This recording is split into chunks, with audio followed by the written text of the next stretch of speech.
Welcome to Fresh. My name is Nia Malika Dixon.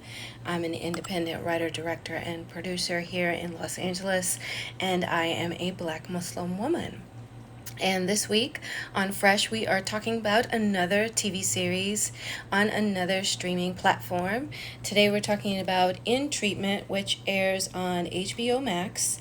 And I'm really excited to talk about this because it's a different kind of story. It's a different kind of television series for many different reasons. One of them being Salam, welcome to the broadcast. I'm just going to jump right in the essence of time because I can talk a long time about story, and I don't want to talk a long time. And in the essence of being efficient with my time, I'm just going to jump right into what makes In Treatment such a great show and the storytelling and why I think you will enjoy it. And part of the reason why I do these broadcasts is because as creatives, these shows are great examples of great storytelling, and we can learn a lot from them. Not only that, but as a storyteller myself, I enjoy being an audience of story, and so I get to have fun talking about these great stories. And so let's just jump right in. In Treatment right now, airing on HBO Max, stars Uzo Aduba. I hope I'm saying her name right. I always mispronounce, and I apologize in advance. And she's picking up with In Treatment, which was on HBO before a long time ago, which starred Gabriel Byrne in the role of the therapist. And she stars as a therapist in this series as well. And I want to say that I don't believe this is like a remix or a reboot of the original. I look at this as another version of storytelling in the same universe as the character Paul that Gabriel Byrne played. And there are references to him in the series. And I really enjoyed that because I remember when the series first aired, I was a really big fan of it back then, and I watched it for several seasons. This time, there was expectation for it to be great, and that usually comes into play when you are a fan of an original story. But I am pleased to say that it doesn't disappoint, and it does it on its own merit. It's not, again, like I said, a remix of the original, and it doesn't pick up where that one left off. Uzo's character, she gets her own story, which I really enjoyed. And this story is one of the therapist and her clients. And to me, it is a very good example of how storytelling can be cathartic for real life. And so there are a lot of issues that come up in the show, in the essence of telling this story, that we as a people definitely needed in the middle of a pandemic, and as individuals dealing with our own issues, racial issues, dealing with interpersonal relationships, whether they're romantic or friendships, as we can see with the friendship that's because her character has an alcohol problem, and she has a sponsor who's a friend, and so we get to see that dynamic play out. And then she has a patient who is a young woman who's dealing with some sexual identity issues, which is another topical issue that we definitely can benefit from seeing play out in storytelling. And so that's one of the things I love about the show, is because it's cathartic, you keep coming back for more. And that's not to say that it's not very good storytelling, because each episode has its own version of a cliffhanger where you want to find out what is going to happen in the next episode. And so we get to see Anthony Ramos's character. He plays a client.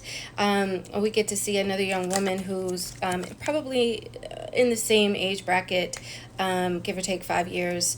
And then we get to see a straight white male who's very entitled, who's forced into therapy. And that was also some storytelling that was rife with emotional roller coaster riding there, especially as somebody who talks to the TV. If you're someone who enjoys stories and you get immersed in the storytelling, this will definitely get your blood boiling, because there are certain things that the characters say that will get your emotions heightened, and that's another sign of great storytelling, because you lose yourself in the story itself, and that, my friends, is good storytelling. When you forget that you're watching a TV series, that is good storytelling. And there is another character that who's not a client, that she plays the grandmother of the young woman who comes in to see her, and they're black women, and so the issue of black women in therapy comes up as a conversation topic, but also as a story element that deserves examination, because the therapist herself is she's a black woman. And so there are so many things that the story is rich with story, and that is just, it's enjoyable, and it there are so many things, so many elements to be mined, to learn from. As a creative, the dynamic between the patient and her client is played out, and then there is a thin line that's crossed between client and patient, not necessarily purposeful, and so we get to see that play out. And so, like I said, there are so many different layers of storytelling that lend themselves for examination, but as someone who enjoys watching the series, you get lost in it, and you're not really examining it, so to speak.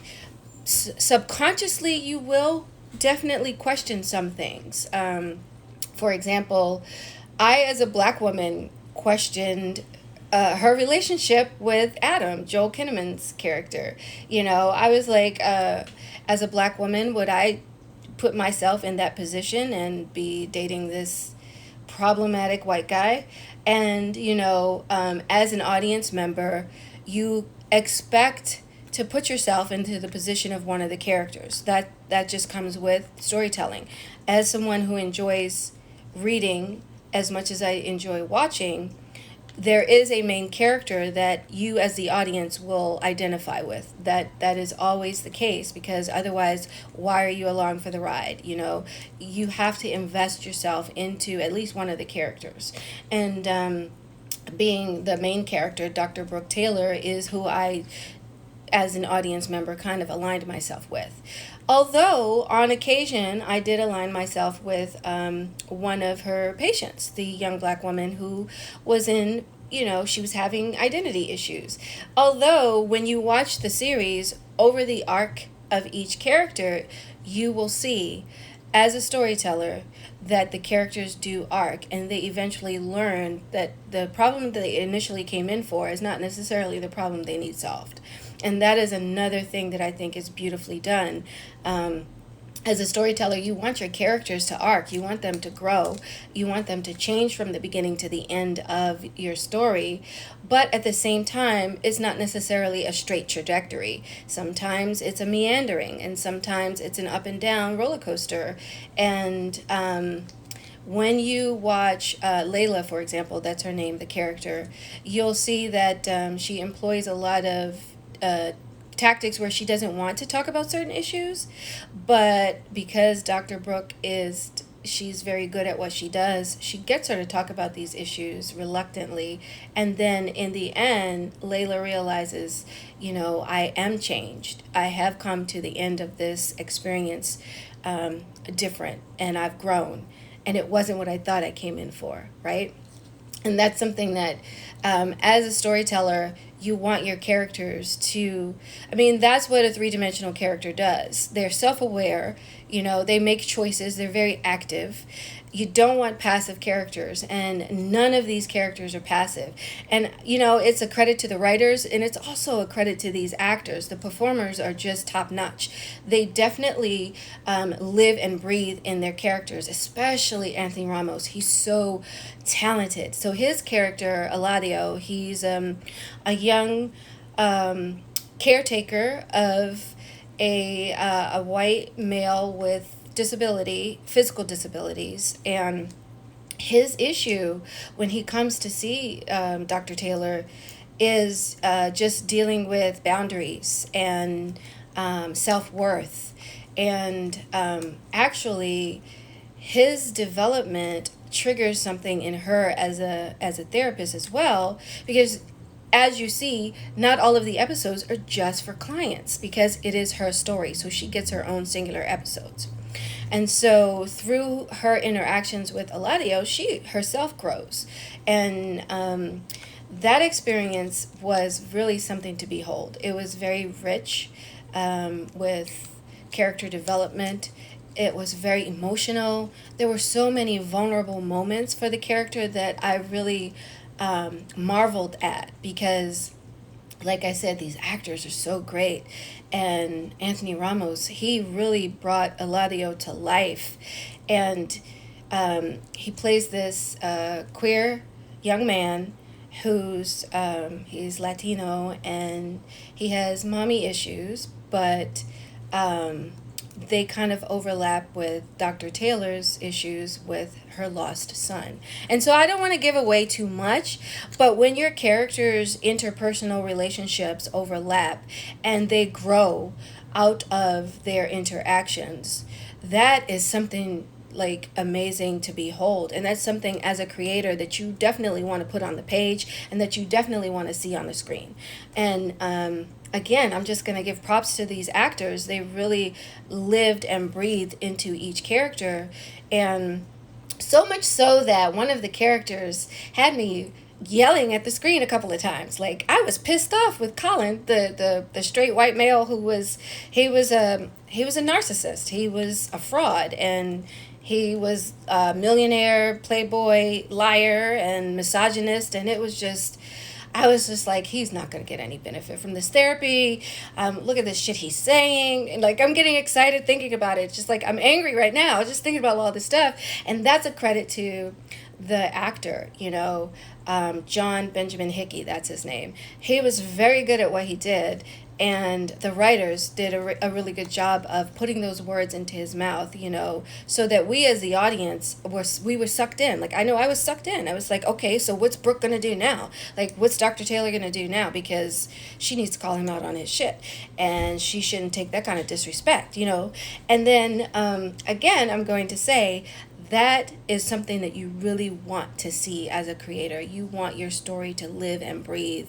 And I had no recollection, or I had no thought about the previous quote-unquote version of this series while watching it. And that is just amazing. It's a credit to the directors of each episode. And some of the episodes really stood out to me. And as someone who likes to read the credits to find out who did what, there were a series of episodes that were directed by Janiska Bravo. I hope I'm saying her name right. I'm really bad at names. I apologize if I didn't say it right. And she's just so talented. The way that she brought the story to life, it was just a marvel to behold. And so that is an example of how a series on television doesn't necessarily have to have that cookie cutter feel. Even with it being a series, each episode lives and breathes on its own, and the directors of each episode gave their own soul to it, and that was really beautiful to watch. It was really beautiful to watch. Now, I did write some notes, so I'm going to pull up my notes because I'm rambling, but as someone who really does enjoy story that examines human behavior, this is a top-notch series. I'll be honest. I think this was, in a way, a more meritorious iteration of the therapist-client relationship storytelling. And that's not to knock the previous version, because the world in which the previous version existed was at least a decade ago, really. And so we as the audience, we as society, we're very different than we were back then. And it was good for its time. And this one is just as good for its time, if not better. And that's what I mean by what I just said.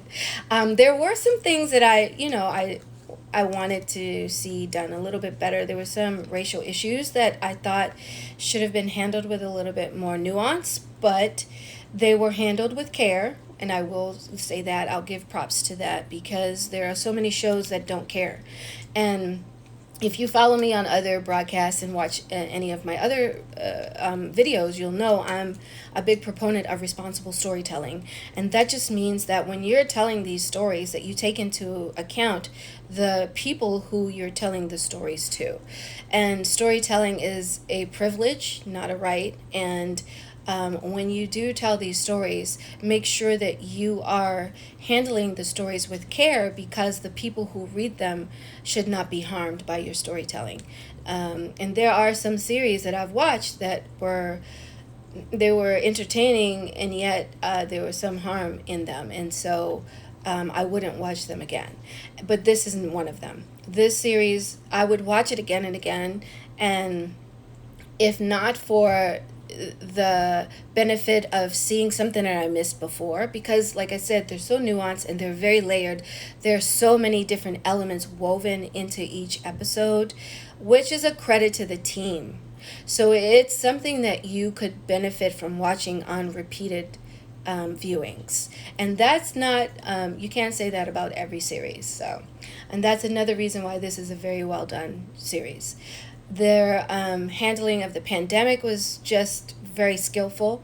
You know, from the moment of the first episode, you know that the people exist in the same world that we do, where the pandemic is going on, because Dr. Taylor sees her first patient via video conference. And that to me was just very well done.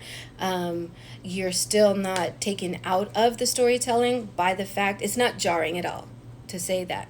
It's not jarring, it's seamlessly woven in. And the examination of the way that we as a society is handling the pandemic was done very well also. And so when you're creating these stories and you weave into it these elements of how we as society are handling certain things at large, and then bring that down on an individual level, that takes skill, that takes talent. And I give credit to the writers for doing that. That was very well done. And so to sum it up, In Treatment is a very well told story over a series of episodes. And to give a nod to the structure, so each episode is attributed to one client at a time. So you as the audience are taken on this journey, on each episode a different client, and then Dr. Taylor herself, she got her own episodes as well. And the cool thing is that in each series for each client, they all have an arc, they all grow, they all come out of it better than they started when they first went in. And I love the fact that Dr. Taylor herself grows with each episode of each client, and that is just beautifully done. Kudos to Uzo, because if she doesn't win all the awards that she can win for this role, I would be very disappointed, because she jumped right in and she gave it so much heart, and and she left it on the screen, and that's just amazing. And so the relationships and the character arcs are what make this show so great. The way that these relationships intertwine and overlap, that is also a credit to the storytelling, and the way that you're immersed into the story. And even though it does exist in the world in which we live in, you're still lost in the story, which is a credit to the storytelling. So watch In Treatment on HBOMax, and you will be very entertained as well as enlightened. And to me, that is excellent storytelling. That is the role of telling stories, to enlighten and to entertain, and not just to entertain, and to do so responsibly. All right, guys, I hope you enjoyed today's talk about In Treatment and the storytelling and the characters and the structure of it. And you will enjoy it. If you have any other comments about In Treatment, please do send us a DM.